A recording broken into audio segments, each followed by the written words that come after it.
Hello, Escambia County Public School teachers. Thank you for joining me for this review on submitting a referral in Focus. Today we'll review submitting minor discipline referrals and major discipline referrals. Let's begin with our Focus portal. We'll select the search and head down the left-hand column to add referral. We'll begin by submitting a minor discipline referral. If you have the student number, you can search by student number or by student name and then click search. You could also search for the student name at the very top drop-down menu near the Focus portal information. To complete this minor referral, you'll note that there is a small square that indicates minor infraction, no administrative action needed. Once that's done, we'll go ahead and click interventions, such as contact parent, which is very important, and then possibly we may have retaught or practiced expectations with the student.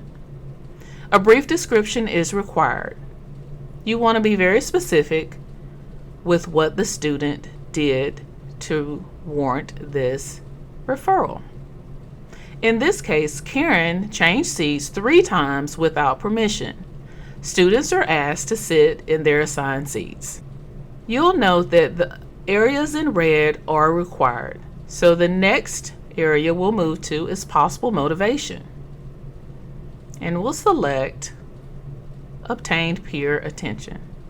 The next one is classroom this time, and then the time of incident. Teacher recommended action is not required for a minor referral. So once you review, click Save. And you have now completed a minor discipline referral. Go back to the referral and review to ensure you've completed every step. Next, we'll transition and complete a major discipline referral. Again, you could add a referral from the left search menu, but this time we'll begin up at the top and do a student search. And we'll select Karen, and then we'll go to referrals, and in this case you can see the student's minor infractions and major infractions, and then you can click add. As we complete a major discipline referral, we would not click the minor infraction square because administrators will review this referral. If you've already completed interventions, you may note those at this time, whether it be parent contact or other interventions, and then complete a specific brief description. In this case, Karen yelled at another student and punched them in the back of the neck. You will also notice that I will not include other students' student numbers nor their name or names due to privacy reasons.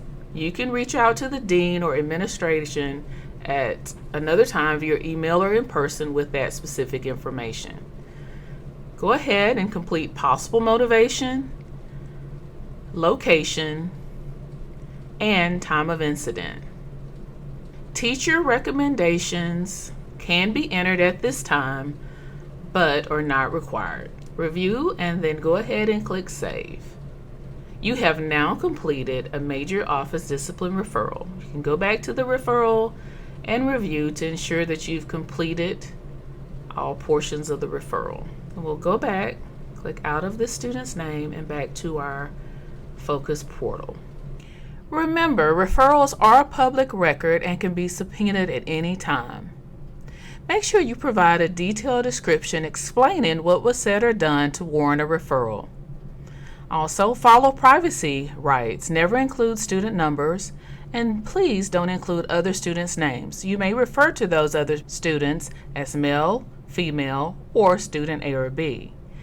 Please ensure that you've notified the student that they will be receiving a referral before they are called down to the dean's office or to administrative offices. The Office of Student Engagement has provided the following examples for minor infractions versus major infractions. A minor infraction example would be calling out, dress code infractions, failure to be in an assigned seat, or a disrespectful tone. Examples of major infractions would be vandalism, credible threats, fighting, or drugs. Thanks for watching. Reach out to your school administrator with any follow-up questions.